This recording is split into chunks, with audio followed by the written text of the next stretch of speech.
అండి, welcome to mass man preview. ఈరోజు సావిత్రి గారి గురించి, బాల్యం గురించి తెలుసుకుందాం. ఇది ఎవరికీ తెలియని నిజాలు.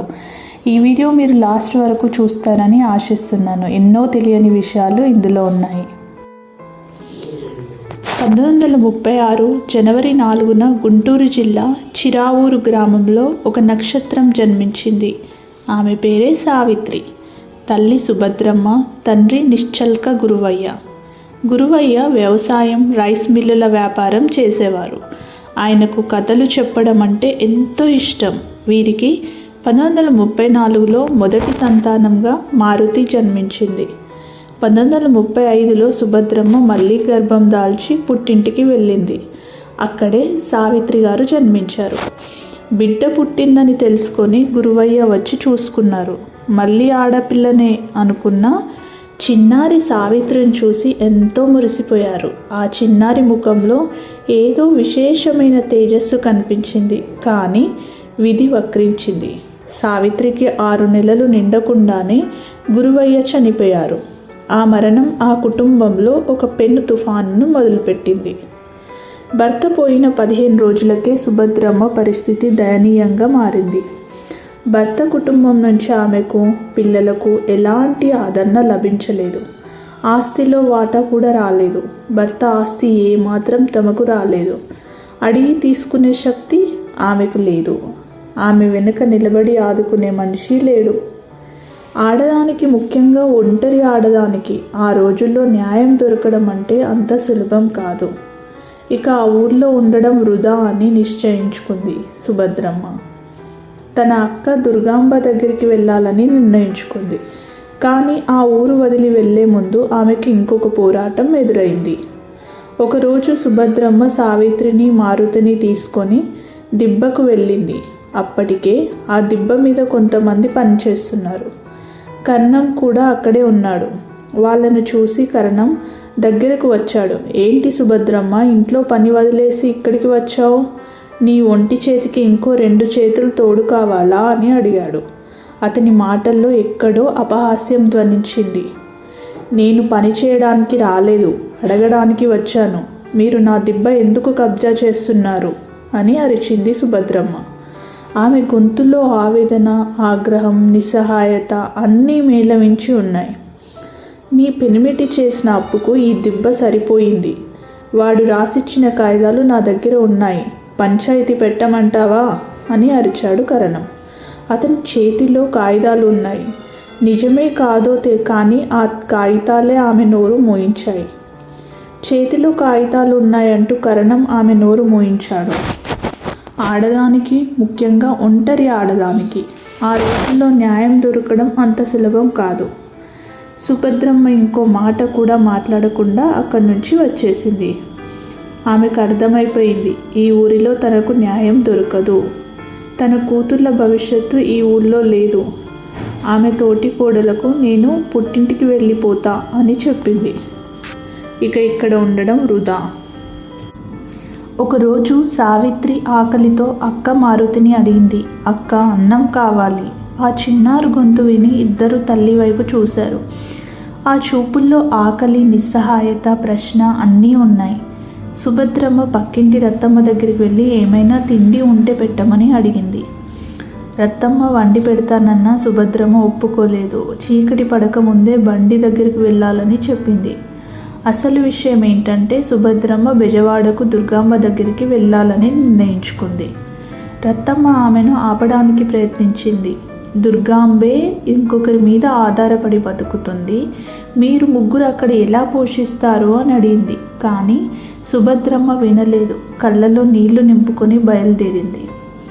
సుభద్రమ్మ, రత్తమ్మ ఒకరినొకరు విడవలేక విడిచారు.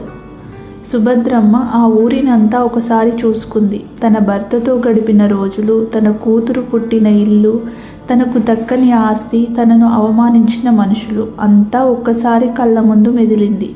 అప్పటి వరకు గుండెల్లో దాచుకున్న బాధ ఒక్కసారిగా బయటకు వచ్చింది. అయిపోయింది రత్తాలు, ఈ ఊరితో నాకు సంబంధం తీరింది అంటూ బావురుమని రత్తమ్మ మీద పడిపోయింది. సొంత ఊరిని, స్నేహితురాల్ని వదిలి కన్నీళ్లతో బండి ఎక్కింది సుభద్రమ్మ.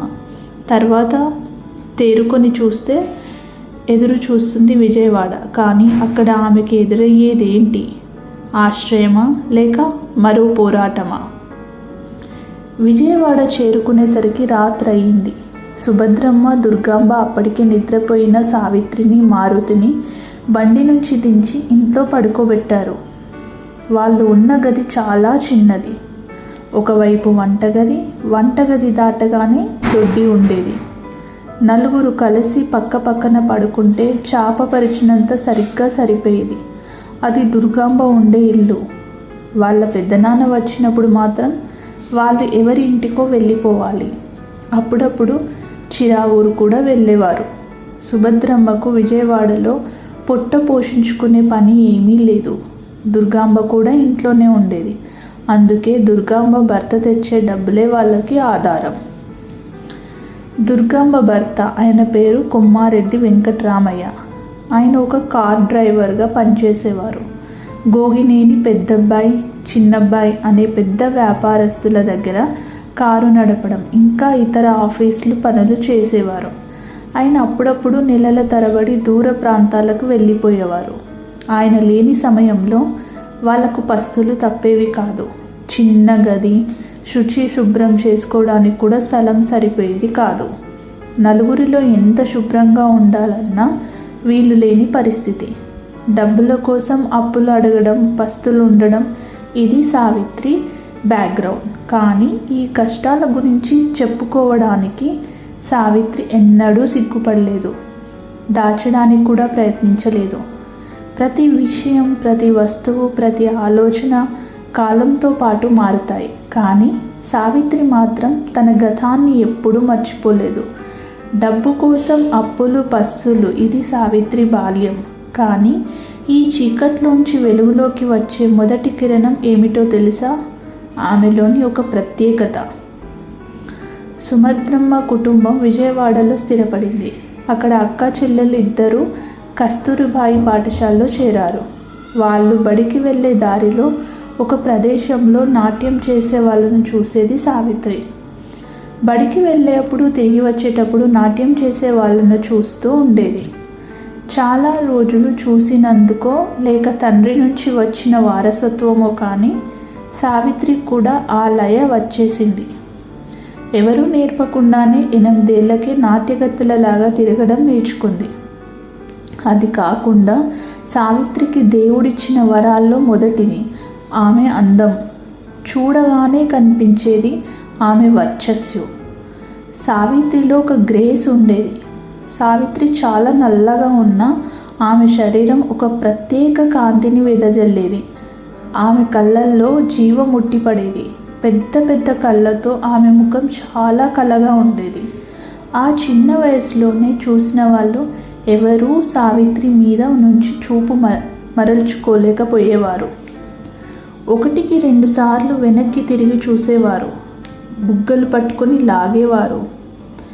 బడిలో ఏ పని అయినా చేయించుకోవాలంటే పంతులు గారి దగ్గరికైనా, అబ్బాయిల దగ్గరికైనా సావిత్రిని ముందుకు పంపించేవారు. సావిత్రి ఆ పని సాధించేది. ఆ వయసులో సావిత్రిలో వచ్చిన లక్షణం ఒకటి ఏంటంటే, అందరూ తన అందాన్ని పొగడడంతో తన అందం మీద విపరీతమైన నమ్మకం ఏర్పడింది. ఈ నమ్మకం సావిత్రికి బలాన్ని ఇచ్చింది, కొంచెం గర్వం కూడా ఇచ్చింది. సావిత్రి నల్లగా ఉండవచ్చు, కానీ ఆమెలో ఒక ప్రత్యేకమైన కాంతి ఉండేది. అది చూసిన వారు మరలా చూసేవారు. ఆ కాంతిని గుర్తించాడు ఒక యువకుడు. అతడు సావిత్రి జీవితంలో ఒక పెద్ద మలుపు తీసుకొచ్చాడు. సావిత్రికి 9 ఏళ్ళు వయసు వచ్చేసరికి ఆ ప్రాంతంలో 2 అబ్బాయిలు ఉండేవారు, మేధా కృష్ణమూర్తి మరియు చౌదరి. సావిత్రి కంటే వీళ్ళు 7-8 ఏళ్ళు పెద్దవాళ్ళు. ఈ ఇద్దరి చూపులు ఎప్పుడూ సావిత్రి మీదే ఉండేవి. సావిత్రి వాళ్ళని చూసి బావగారు అని ఆట పట్టించేది. ఈ అలవాటు సావిత్రిలో చాలా కాలం ఉండిపోయింది. ఒకసారి ఈ పేరుతో పిలిస్తే ఎప్పుడూ సరదాగా అలాగే పిలిచేది. చాలా చలాకీగా తిరిగే సావిత్రిని కృష్ణమూర్తి, చౌదరి పిలుస్తూ ఉండేవారు. వాళ్ళిద్దరూ సావిత్రి చిలిపితనంలో కూడా ఆమె అందాన్ని చూసి మురిసిపోయేవారు. కోపగించుకునే వాళ్ళు కాదు. వాళ్ళు ఆమె ఇంటి తలుపు తట్టి బావగారు అని గట్టిగా కేకలు వేస్తూ ఉండేవారు. ఆ కేకలు విని సావిత్రి ఇంట్లోంచి పరిగెత్తుకుంటూ వచ్చేది. వాళ్ళ మధ్య ఒక అపురూపమైన స్నేహం ఏర్పడింది. ఆ స్నేహమే సావిత్రి జీవితాన్ని మలుపు తిప్పింది. ఒకరోజు చౌదరి సావిత్రి ఇంటికి వచ్చాడు. చౌదరిని చూడగానే సుభద్రమ్మ, ఏంటి బాబు, సావిత్రి మీ ఇద్దరిని బాగా ఆట పట్టిస్తుందటగా అంది. చౌదరి నవ్వుతూ, పర్వాలేదండి, మీకు విషయం చెప్పాలని వచ్చాను. మీరు సావిత్రికి డ్యాన్స్ నేర్పించండి. ఈ అమ్మాయికి మంచి నాట్యగత్తెకు కావలసిన లక్షణాలన్నీ ఉన్నాయి. ఈమెకు గ్రహించే శక్తి కూడా చాలా ఎక్కువ, చాలా పైకి వెళ్తుంది అని చెప్పాడు. సుభద్రమ్మకు అర్థం కాలేదు. దాన్ని నేర్చుకొని పైకి వెళ్ళటమేంటి, ఏ పైకి అన్నట్లు ఒకసారి పైకప్పు వైపు చూసింది. అప్పుడు చౌదరి వివరంగా చెప్పాడు. నా బావగారు డ్యాన్స్ స్కూల్ నడుపుతున్నారు. అక్కడ నేర్చుకున్న అమ్మాయిలందరూ నాటకాల్లో వేషాలు వేస్తూ బాగా సంపాదిస్తున్నారు. పేరుకు పేరు, డబ్బుకు డబ్బు తెచ్చుకుంటున్నారు. వాళ్ళ దగ్గరికి వెళ్ళినప్పుడల్లా నేను ఆ అమ్మాయిలను గమనిస్తూ ఉంటాను. వాళ్ళందరికీ మన సావిత్రి తీసిపోదు. అందుకే సావిత్రికి డ్యాన్స్ నేర్పించండి అని చెప్పాడు. చౌదరి మాటలు విని సుభద్రమ్మకు ఒకంత భయమేసింది. తను చూసిన నాటకాల అమ్మాయిలు, వాళ్ళ జీవితాలు, ఆమెకు తెలిసిన ప్రపంచం వేరు. డబ్బు, పేరు దేవుడెరుగునాయన. అడ్డం తెలియని ఆడపిల్లను జనం మీదికి, ఊళ్ళ మీదికి పంపించలేం కదా, ఇక వెళ్ళు అంటూ బయటకి నడిచింది. చౌదరి బిత్తరపోయి సుభద్రమ్మ వైపు చూస్తూ వాకిలి వైపు నడుస్తున్నాడు. అతని ముఖంలో నిరాశ స్పష్టంగా కనిపించింది. అప్పుడే లోపలికి వస్తున్న వెంకట్రామయ్యను చూసుకున్నాడు. వెంకట్రామయ్య, ఏంటబ్బాయి ఇటు వచ్చి అలా వెళ్తున్నావు, రా కూర్చో అన్నాడు. చౌదరి నవ్వుతూ, ఊరికేనండి అన్నాడు. వెంకట్రామయ్య వచ్చిన విషయం ఏమిటో చెప్పు అని అడిగాడు. చౌదరి, సావిత్రిని డ్యాన్స్ స్కూల్లో నేర్పించమని సుభద్రమ్మ గారికి చెప్పడానికి వచ్చానండి అన్నాడు. వెంకట్రామయ్య, చెప్పావా లేదా అని అడిగాడు. చౌదరి, చెప్పానండి అన్నాడు. ఏమంది సుభద్రమ్మ అని అడిగాడు. చౌదరి, వద్దన్నారండి. అతని గొంతులో నిరాశ ధ్వనించింది. అప్పుడు వెంకట్రామయ్య, నేను అవునంటున్నాను పో అన్నాడు. ఈ మాట వినగానే చౌదరికి ఆనందం కంటే ఆశ్చర్యమే ఎక్కువ కనిపించింది. అయితే రేపు ఉంటారు కదండి, నేను వచ్చి నా బావగారి డ్యాన్స్ స్కూల్కి తీసుకువెళ్తానండి అన్నాడు. వెంకట్రామయ్య, దారి చూపించడం కోసమైతే నువ్వు రావాల్సిన అవసరం లేదు, నేను ఇప్పుడే అక్కడికి వెళ్ళి వస్తున్నాను అన్నాడు. చౌదరి చాలా సంతోషంగా వెళ్ళిపోయాడు. ఒకవైపు సాంప్రదాయ భయాలు, మరోవైపు పస్తులు తప్పని పరిస్థితి. ఇలాంటి సమయంలో వెంకట్రామయ్య చెప్పిన ఒక్క మాట సావిత్రి భవిష్యత్తును మార్చేసింది. దుర్గాంబ వెంకట్రామయ్యకు మంచినీళ్లు తీసుకొచ్చింది. నీళ్లు తాగిన తర్వాత వెంకట్రామయ్య సుభద్రమ్మతో, ఏం సుభద్రమ్మ, నీకు డ్యాన్స్ గురించి ఏం తెలుసని వద్దని చెప్పావు, దానికి డ్యాన్స్ అంటే ఇష్టమే కదా అంటూ కాస్త కోపంగా మాట్లాడారు. సుభద్రమ్మ ఎదుగుతున్న పిల్ల కదా అని కొంచెం నసిగింది. ఆమె గొంతులో భయం, సంకోచం రెండూ ఉన్నాయి. అప్పుడు వెంకట్రామయ్య, నేను అక్కడి నుంచే వస్తున్నాను. అక్కడ ఎదుగుతున్న పిల్లలు, ఎదిగిన పిల్లలే నేర్చుకుంటున్నారు. వాళ్ళు కాక నీలాంటి వాళ్ళు, నాలాంటి వాళ్ళు వెళ్ళరు కదా అక్కడికి. వాళ్ళు నేరుగా నాటకాల్లోకి వెళ్ళి ఎంత సంపాదిస్తున్నారో తెలుసా అన్నాడు. వెంకట్రామయ్య మాటల్లో ఒక దూరదృష్టి ఉంది. అతను ఈ లోకం ఎలా తిరుగుతుందో బాగా అర్థం చేసుకున్న వ్యక్తి. తను చూసిన ప్రపంచం, తనకు తెలిసిన వాళ్ళు, అతనికి ఒక స్పష్టమైన చిత్రం ఉంది. మరుసటి రోజు ఉదయాన్నే దుర్గాంబ సుభద్రమ్మను దగ్గరికి వచ్చింది. సావిత్రి ఇంకా తయారు కాలేదా అంది. నాకు ఆయనంతా చెప్పాడు. నాటక సమాజాలు నాటకాల మీద, డ్యాన్స్ల మీద బాగా సంపాదిస్తున్నాయట. అమ్మాయిలు ఎంత బాగా చేస్తే అంత బాగా గిరాకీ అట. డ్యాన్స్ అంటే ఏవో చిన్న చిన్న డ్యాన్సులు కాదు, రామాయణం, మహాభారతం, హరిశ్చంద్రుడు ఇలాంటి కథలకు డ్యాన్సులు. దీని అదృష్టం బాగుంది. అన్నీ బాగుంటే ఇది మనకు తిండి పెట్టదు అంది. దుర్గాంబ మాటల్లో ఆశ, నమ్మకం, కొంత లాభం కూడా ఉన్నాయి. కానీ అన్నిటికంటే ముఖ్యంగా సావిత్రి భవిష్యత్తు గురించిన ఆలోచన ఉంది. దుర్గాంబ అన్నట్లుగానే అప్పటి నుంచి సావిత్రికి అన్నీ బాగానే జరిగాయి. కృష్ణమూర్తి పూర్తిగా గురువు దగ్గర స్థిరంగా నేర్చుకోవడానికి ఆ రోజు బయలుదేరింది సావిత్రి. భారతదేశ చలనచిత్ర చరిత్రలో ఒక సువర్ణ అధ్యాయానికి నాంది పలికిన రోజు అది. నటనకు పర్యాయపదమైన నటి ఆవిర్భవించిన తొలి అడుగు అది. సావిత్రి, మారుతిలతో పాటు కొన్ని రోజులు సుభద్రమ్మ కూడా డ్యాన్స్ తరగతులకు వచ్చేది. 10 రోజుల తర్వాత గురువుగారు సుభద్రమ్మ గారు, మీరు చిన్నమ్మాయికి ఏమాత్రం ఇబ్బంది లేదు, బాగా గ్రహిస్తుంది, కానీ మీ పెద్దమ్మాయి చూపంతా మీ వైపే ఉంటుంది, అందుచేత మీరు రాకుండా ఉంటే బాగుంటుంది అని చెప్పారు. ఆ తర్వాత సుభద్రమ్మ రావడం మానేసింది. చౌదరి ఎప్పుడూ వస్తూ పోతూ ఉండేవాడు. అప్పుడప్పుడు చౌదరితో కలిసి కృష్ణమూర్తి కూడా వచ్చేవాడు. వాళ్ళు వస్తే సావిత్రికి ఇంకా ఉత్సాహం ఎక్కువయ్యేది. ఎందుకంటే వాళ్ళు ఆమె ప్రతిభని మెచ్చుకునేవారు, ఆమెను ప్రోత్సహించేవారు. డ్యాన్స్ నేర్చుకోవడం ఎంతో ఉల్లాసంగా, ఉత్సాహంగా సాగింది. సంవత్సరం తిరిగేసరికి ప్రదర్శనలు ఇవ్వగలిగిన స్థాయికి చేరుకుంది సావిత్రి. ఆమెలోని ప్రతిభ గురువుగారికి ఆశ్చర్యం కలిగించింది. ఎంత త్వరగా ఆమె నేర్చుకుంటుంది, ఎంత లయబద్ధంగా ఆమె కదులుతుంది. అది కేవలం శ్రమ ఫలితం కాదు, ఆమెలో పుట్టుకతో వచ్చిన ప్రతిభ. ఆమె కళ్ళలో ఉన్న తీక్షణత, ఆమె కదలికల్లో ఉన్న ద్రవత్వం అన్నీ ఆమెను ఒక గొప్ప నాట్యగత్తగా తీర్చిదిద్దే లక్షణాలు. 1946లో జిల్లా వారోత్సవాలలో భాగంగా రామచంద్రాపురం గ్రంథాలయంలో సావిత్రి తన మొదటి ప్రదర్శన ఇచ్చింది. ఆ ప్రదర్శనను సావిత్రి తల్లి సుభద్రమ్మ, దుర్గాంబ, వెంకట్రామయ్య, రాజ్యం పిన్ని ఇంకా ఇరుగు పొరుగు వారంతా వచ్చి చూశారు. సావిత్రి ఎంతో బాగా ప్రదర్శన చేసింది. ఆమె నాట్యం చూసి అందరూ నోళ్ళు విప్పారు. ఆ చిన్న వయసులోనే ఆమెలో ఉన్న ఆత్మవిశ్వాసం, వేదిక మీద ఆమె ప్రసరించిన తేజస్సు అన్నీ ఆమెను ఇతరుల కంటే భిన్నంగా నిలబెట్టాయి. అందరూ ఆమె ప్రతిభను మెచ్చుకున్నారు.